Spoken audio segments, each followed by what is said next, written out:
Welcome back to CannaWeek, brought to you by New Frontier Data, where we deliver the week's top headlines in cannabis and hear experts weigh in on the impacts these stories are having on the industry. I'm your host, Heather Wickline. Before we get started, if you are loving this podcast, please be sure to like, subscribe, leave a 5-star review, and share this episode. All right, today we are going to continue our conversation from last week and talking about the challenges staying compliant in cannabis. We are really excited to get a different perspective. We're going to be able to sit down and talk with co-founder and CEO of Skip Intro Advisors. Please welcome Mr. David Feldman. Thank you so much for being here. Thanks so much for having me. Appreciate it. As always, yes. And as always, I'm pleased to welcome back our Chief Knowledge Officer here at New Frontier Data, Mr. John Kagia. I'm delighted to be back, Heather. Thank you for having me. Well, we are happy to have you. We know you're at South by Southwest Conference and a big speaker over there on the one of the cannabis panels. Is that right? Yes, had a great conversation yesterday on the outlook for federal legalization and the implications for where the federal nationalization or national reform movement is for the U.S. cannabis industry. So really good discussion. I think there's been some really great cannabis talks here over the past couple of days. So South by Southwest has done a really good job bringing the industry in. Amazing. Well, David, you are our special guest today. We want to know, so you have a long career. What made you make the crossover into cannabis? What was that aha moment that you said, I need to get into this? Well, I'll skip the joke that a couple of my high school friends made about getting into cannabis. We'll save that for private conversation. But, I'm a longtime corporate securities lawyer. I worked with entrepreneurs to raise money, venture capital, IPOs, and I got fairly well known in this thing called reverse mergers, which is a way to go public through combining with an already existing public company instead of a traditional IPO, and wrote 2 books on that and so on. And so the first batch of cannabis companies that went public in the US around 2013 and 14 did so through these reverse mergers. So I inherited a few of those companies right around that time and started seeing the opportunities, started going to a few conferences, getting a few speaking engagements. Then a few years later, in 2015, I joined the global law firm of Duane Morris, which is an 800 lawyer, 30 office large firm.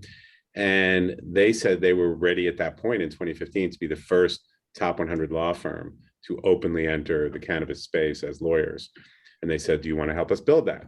So I said, absolutely. So I helped grow it to about a 60 lawyer industry-focused group. I was co-lead of that for close to 5 years.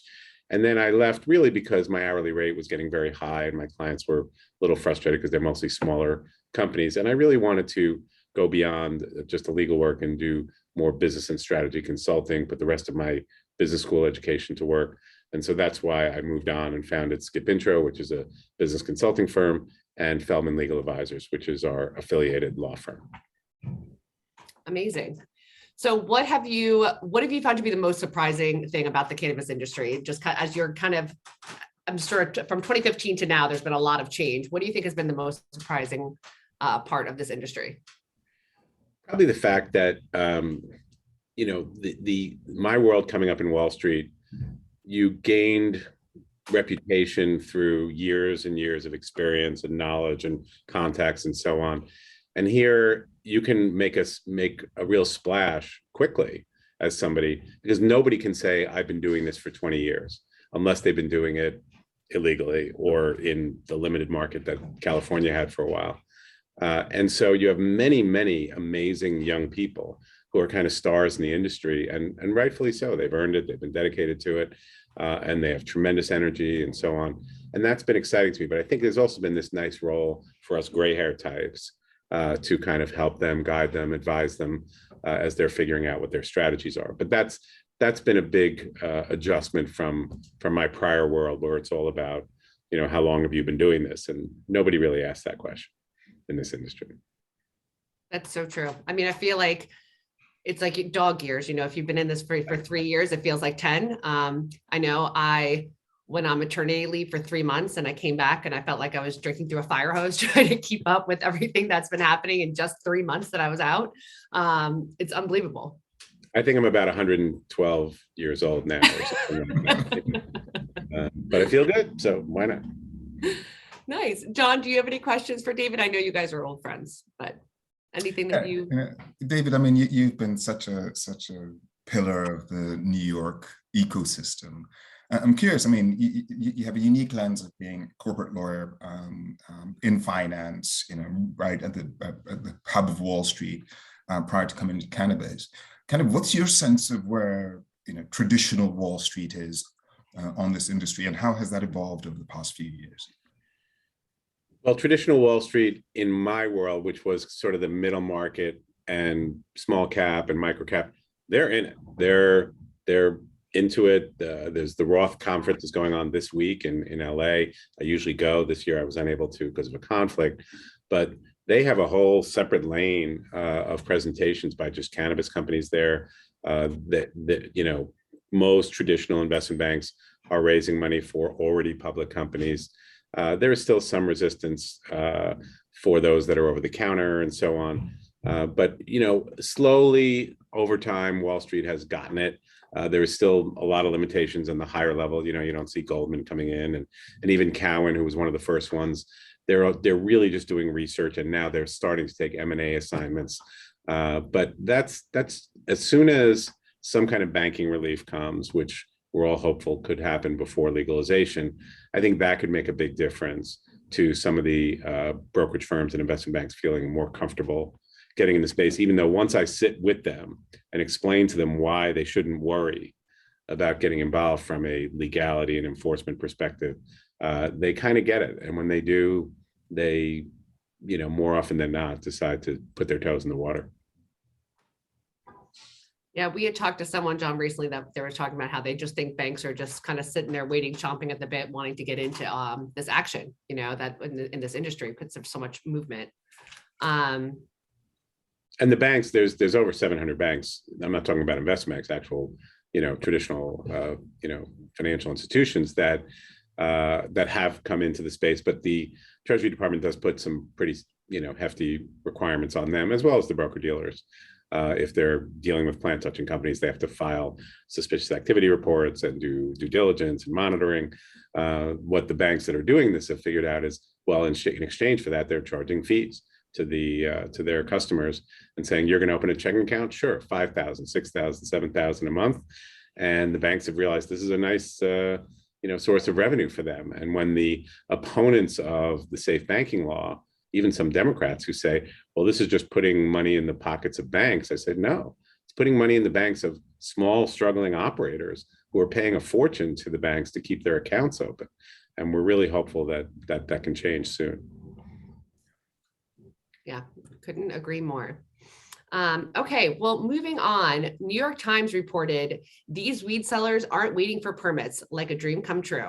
So New York State legalized last September, and while regulations concerning sales haven't been implemented, there is no shortage of gray market vendors seeing green. So David, the beginning of any new legal market presents a lot of challenges and opportunities. What do you think is the most significant hurdles for legal operators hoping to set up shop in a new market? Well, right now, there's sort of things we know and things we don't know in New York. As we know, there's no even draft regulations out yet for the full adult use licenses that are going to come out. We have rumors, we have intel, we have heard a lot, but until we see it, we don't know for sure. But here's what we do know. Anyone who's looking to get into New York needs money. They need their team in place. They need real estate. They need a proper corporate structure and so on. And, and they need to write a business plan. And all those things can actually start now. But there are things we don't know. We don't know how complicated the application process is going to be. We don't know how deep a compliance set of obligations are going to create. We don't know how many licenses are going to be issued, although they've said initially there's going to be 150 dispensary licenses. And we think there's going to be a limit, but not a massive limit, not a small one. And, we don't know how costs are ultimately going to really look in competing with sort of the legacy market. John, what would you add to that? Because I know we've been keeping a pretty close eye on New York. Yeah, I think David has covered the issue as well. Maybe just the only kind of other wild card is without a clear understanding of what the regulatory framework is going to be, New York already has a very well-established unregulated market. The illicit market is going gangbusters and has existed for years, and it is super efficient. So one of the key questions around what the regulatory framework is going to do is, one, how effectively does it allow the legal market to compete? So, for example, looking at the delivery apparatus in New York, there's some very well-established illicit delivery services that will have a biker to you in 20 minutes, and this is anywhere in the city. Are the regulations going to permit the delivery operators the same level of flexibility that the illicit market has? Because this is a very convenience-oriented market. So, these sorts of regulatory levers that optimize efficiency, that optimize kind of convenience for the customer, I think are going to be important in New York, really in a way that they may not necessarily have been as important in other markets, given the nature and structure of the city and the fact that New York has a very high quality, very efficient market already in place. And then second is things like taxation. New York is an expensive city. Running a storefront is going to be expensive. And so there's going to be these compounding costs that the unregulated market doesn't face that are going to be particularly pronounced in New York City in particular. So, what does that compounding effect of the cost of the retail license, the parking garages, the municipal, county and state taxes, what does all of that do to the final price of cannabis relative to what consumers are currently paying in the unregulated market? And the result of that, the wider that price differential is, the slower it is going to be to kind of transition the consumers into this market. We do expect there to be strong demand, even if this ends up being a pretty wide price differential between the legal and illicit market. There's still going to be kind of strong demand from a subset of consumers, but the closer that the legal market can get to parity with the unregulated market, then we think the faster the legal market is going to be able to take off. Yeah, that seems, the delivery portion of that seems for, Manhattan residents, but I feel like for, the tourist population coming in, they're not going to have those connections of the biker that can deliver you whatever you want in the middle of the night, So David, what do you think? I saw it was flickering. You got to get the motion detector. I did. I'm not moving enough. Think I'm dead, maybe. I don't know. 112. Yeah, makes sense. Sorry.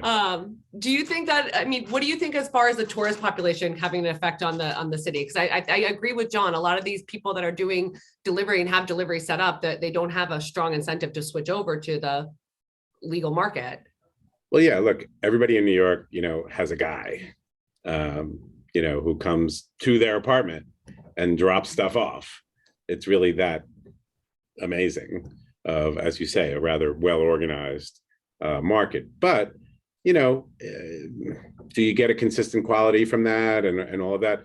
Not necessarily. I hear people who say, well, last week was better than this week or whatever. So it's not, and especially now with the supply chain issues, that they're being affected by it too.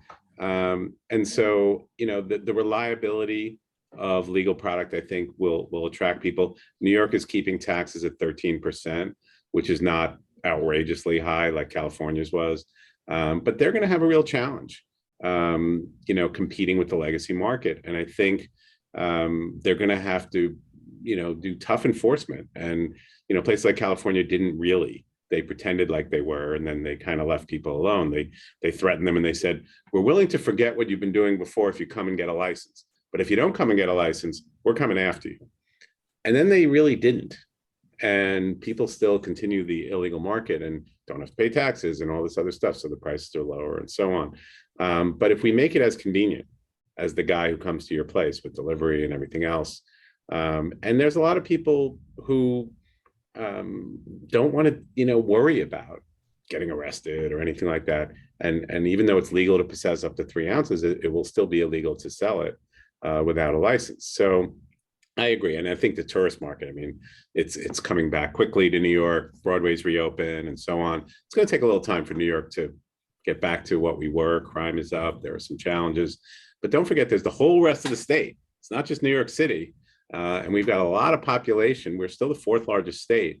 And upstate and Long Island, although Long Island is mostly opted out of dispensaries, although there are key sections of the Hamptons that haven't, they still can do grows and everything else there.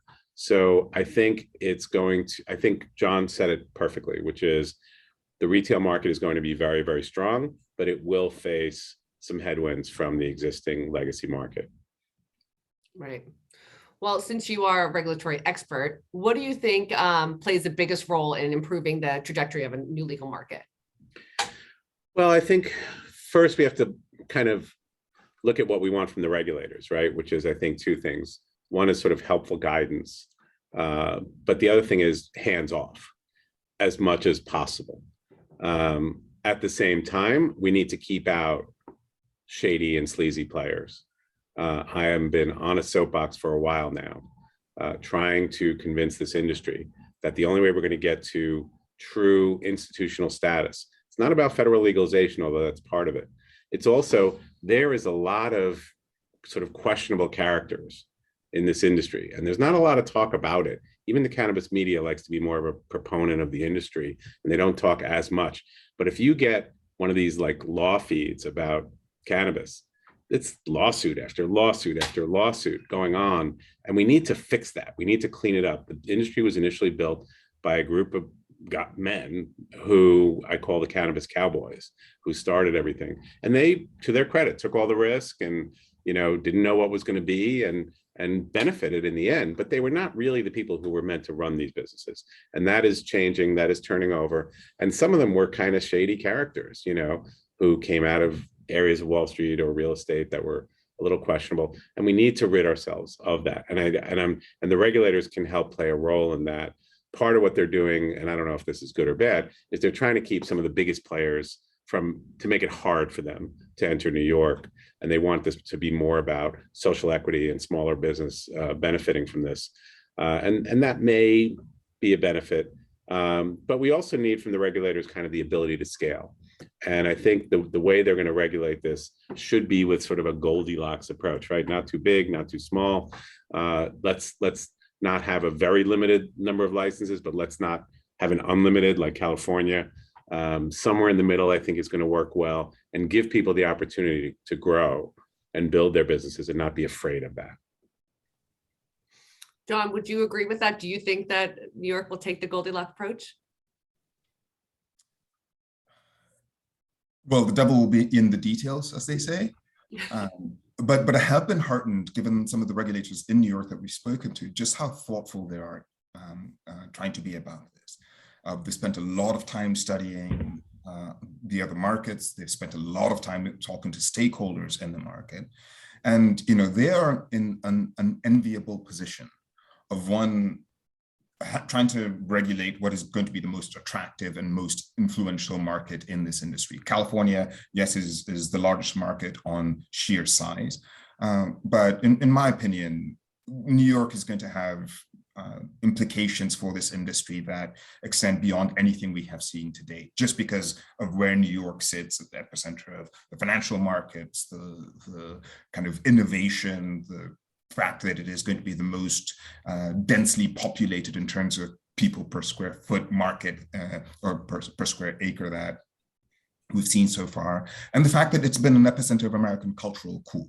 So you take all of these things together, and I think the implications of even just this idea of the United Nations General Assembly convening in 2023 and the first jurisdiction where cannabis is fully regulated, the optics of that is going to be unlike anything else we've seen. So the combination of that with the fact that there's been this very, very strong advocacy about trying to get social equity right in New York. They have been more progressive about this than any other state that has tried to do this. They've telegraphed what they're trying to do, and there's a lot of expectation about the ability to make this the most quote unquote equitably distributed opportunity that we'll have seen in cannabis to date. But there's so much money on the sidelines for New York. It's an open question whether even with all of the measures that they've taken in place, they're going to be able to keep the tide of capital that's waiting in the wings from tipping the balance in favor of the large players in this space. So there's a lot of tension there. as well. And then there's other challenges, as David astutely pointed out. New York is just not New York City. You've got this kind of north-south divide that's going to mean an interesting balance of opportunities in the state. They've tried to get the industry head started by allowing hemp producers to transition to cannabis, but cannabis is not corn, so allowing people who operate tractors to start growing cannabis raises some real questions about what kind of quality cannabis you're going to be getting from people who have been working in big ag, and if the quality is not up to par. I was just speaking to somebody here at South by Southwest who was talking about the fact that if you're in California and you're producing really high quality cannabis that you wanted to move quickly, send it to New York, because New York has people who are willing to spend a lot of money on really high quality weed. And so New York is arguably one of the country's most sophisticated illicit market. Certainly New York City is. And so the expectations are very high about kind of and caliber of product that is going to be available in retail. And as we saw in Canada, particularly in places like British Columbia, where the first few rounds of product that came into the market just didn't rival what was being produced on the illicit side.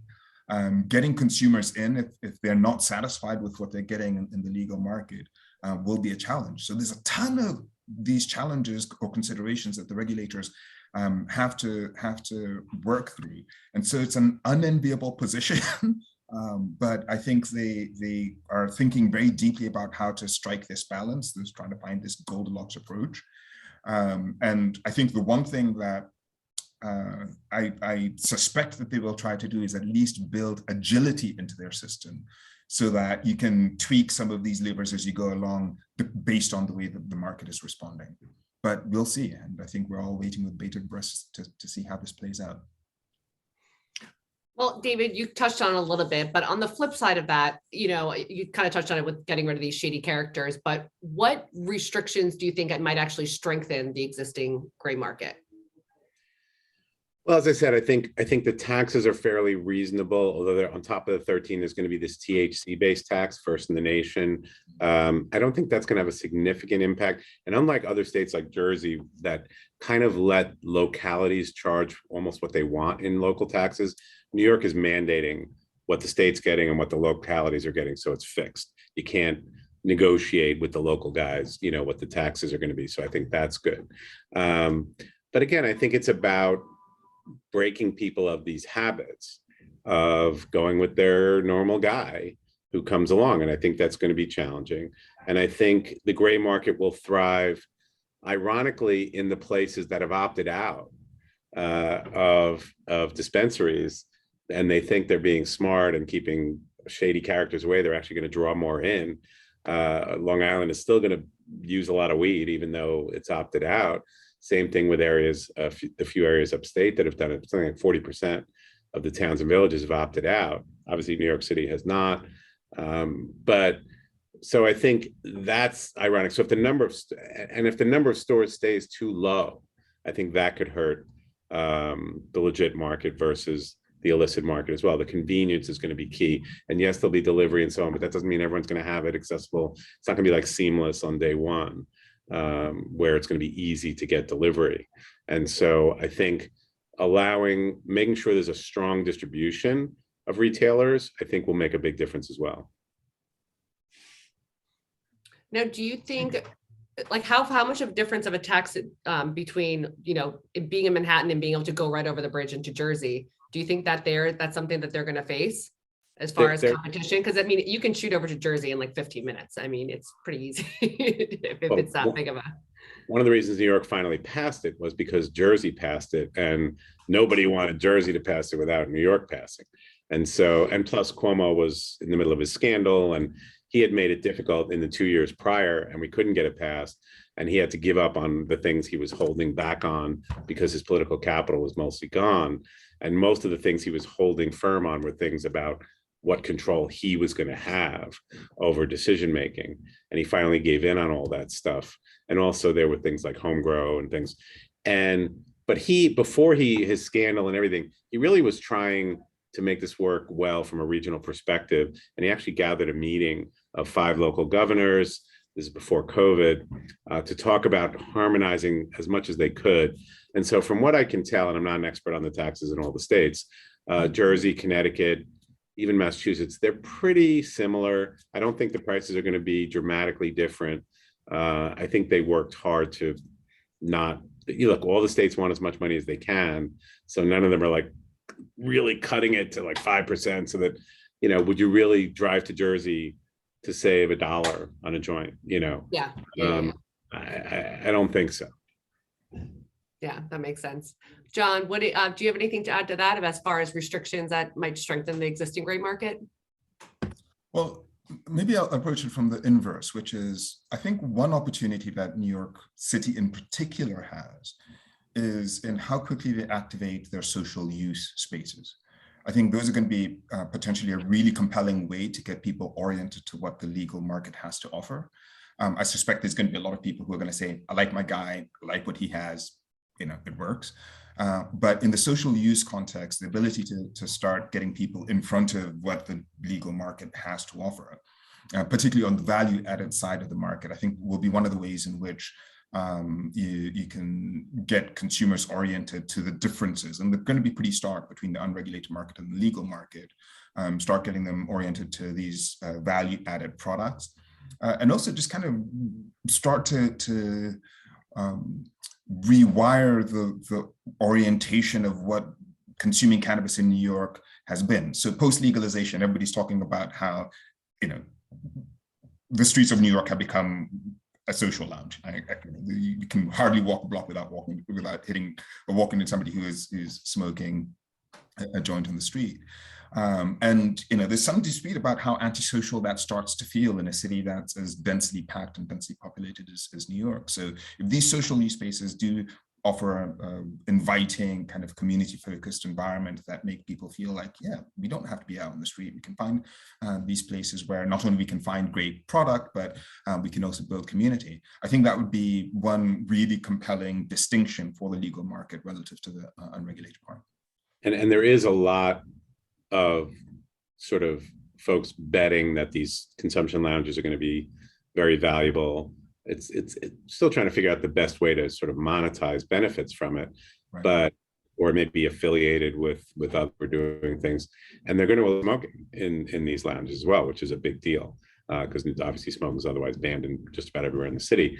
And one of the things that happened when the bill passed in March was they said immediately, even before they issue license or anything, possession of up to 3 ounces is fully legal, and you can smoke anywhere where that cigarette smoking is allowed. And that's why all over the streets you're seeing it. By the way, we were seeing it before.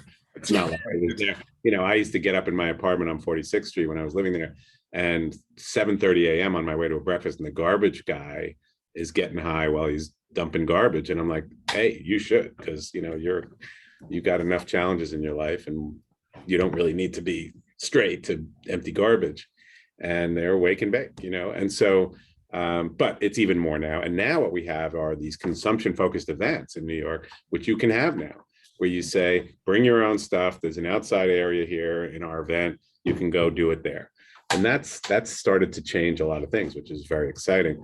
But I agree with you. We're going to have to change the mindset. But I do agree one thing you mentioned earlier, that the tourist community is going to be very, very key for the success of these dispensaries, because as we're trying to pull people away from their regular guy, the tourists don't have a regular guy in New York, and they're all going to want to see the cool, big, I'm sure there are going to be some crazy dispensaries that are going to open in Times Square and places like that, and they're going to become destinations, like a Planet 13 is in Vegas, and that's going to be exciting.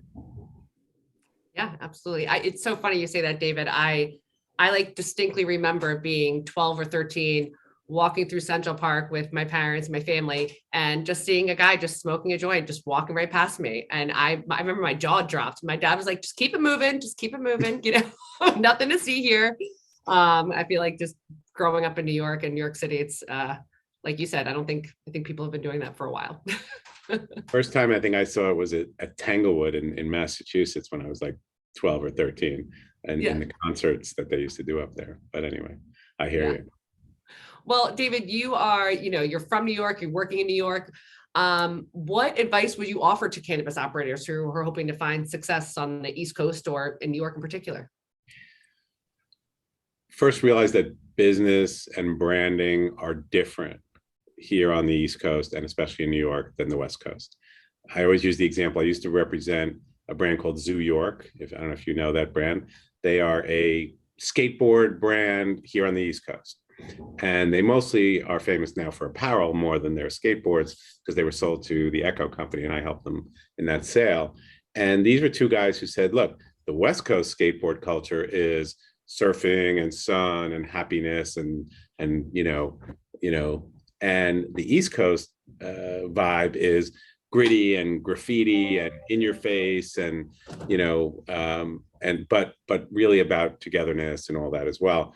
And I think with the cannabis brands, there are going to be East Coast and West Coast versions of things. And I don't think it's going to be that simple to just take a California brand and drop it here the way it is. Now, there are some people here who are going to want a California vibe to their weed connection. And I think we have to look at, one of the things we have to look at is post-federal legalization, where is the weed in New York going to come from? That's a whole other conversation that we can get into. But I think there are going to be strong New York brands that are going to develop. And then the second thing I advise people is try to work with local players. We're plugged into the regulators and business practices and everything else. And New York regulators kind of want this to be run by New Yorkers. And even though they're not requiring it and so on, there's a vibe of that. And, the last thing I advise people think about coming in is try to not just feel like the only place you can do this is New York City, as we were discussing. There are so many great cities upstate: Buffalo, Syracuse, Albany, Ithaca. Pick any college town upstate and you could open a very successful dispensary. Think about areas of the city like Bronx, where you might not have thought to do it, but there's obviously a tremendous market there if you want to, bring in some sort of, high volume, low cost kind of products there. Or Queens could be a very interesting market as well. So, be open to that is the other thing I tell them. John, anything to add to that? Just a couple of things. One, totally agree on this issue of branding. And I think branding is going to be more important in New York than it might have been in markets previous, partly because if you look at the illicit market in New York, there's a lot of sophisticated brands that are already operating in the market. So it's not like, even for the people who've been buying from their guys generally have good brands. So you're going to have to level up your game relative to some of the very vanilla types of brands that we've seen in other markets as they launch. Second, one of the things that we really haven't seen a great deal of in cannabis is multicultural marketing. And we think New York is going to be a really interesting market for that. There's such an international city. There are very few brands that are speaking to the non-generic cannabis consumer. And I think there's a lot of missed opportunity there to target minority consumers, to target the Latina community or Latino community or Latinx community in particular. And so, to David's point, the California brand or just parachuting in, the Colorado brand just parachuting in, may be successful, but I think that there could be a lot of missed opportunity there if you don't think about who the local communities are and start building some of those relationships early. So. David, when you were talking about just the difference between, the West Coast and East Coast, I feel like this is in so many different facets of culture, just like rap music. I mean, people are either West Coast rap and East Coast rap. You either love Biggie, it's such a polarizing part of your identity that you identify with. So I could totally see someone wanting to have more of an East Coast vibe, an East Coast brand. Yeah, or in my era, it's, Beach Boys versus Springsteen. It's the there same. You go. Exactly. But I feel like you either love one or the other, or you have some kind of allegiance to them. I love both. You can like both. But I love California. I love going out there. But I love New York so much more. John, where do you stand? East Coast or West Coast? You got to choose. I'm a globalist, man.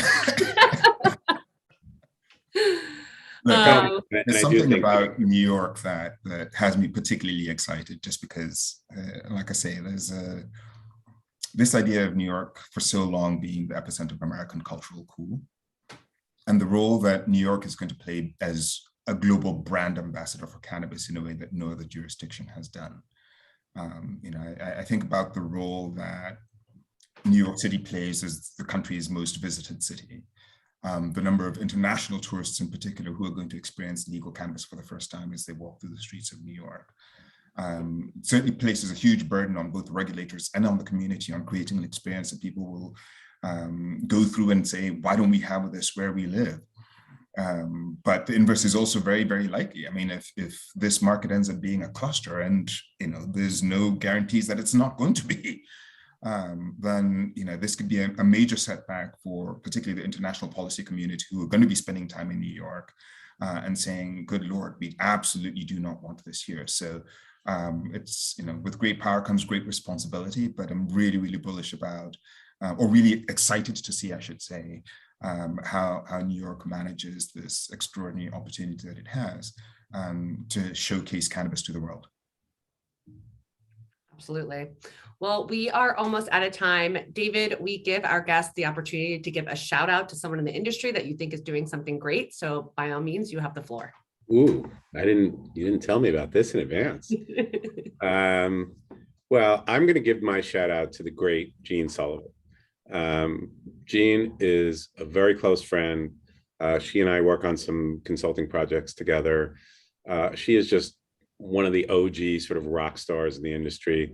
I love when she says, from coming here from technology, that she went from SaaS to grass, and she just has, besides being just an amazing, energetic speaker, she is so super knowledgeable about every aspect of how this business is run, and being an active venture capitalist as she is in the space, she sees so many deals and so many opportunities that when we're working with companies raising money or doing M&A, we know what other things are happening in the industry, and it's very exciting. And she is a New Yorker as well, and is very excited about this New York market. And we're working with some of the hemp players who are now going to get this sort of golden ticket to produce early, which I think is actually a brilliant thing that New York is trying to do. And I know you have your concerns about it in terms of quality, John, which is legit. But the idea that before the permanent licenses are issued to anybody, they're going to start growing so that they won't face, or they'll have less of a problem that other states have had when they open dispensaries and there's no product because the growers haven't geared up enough.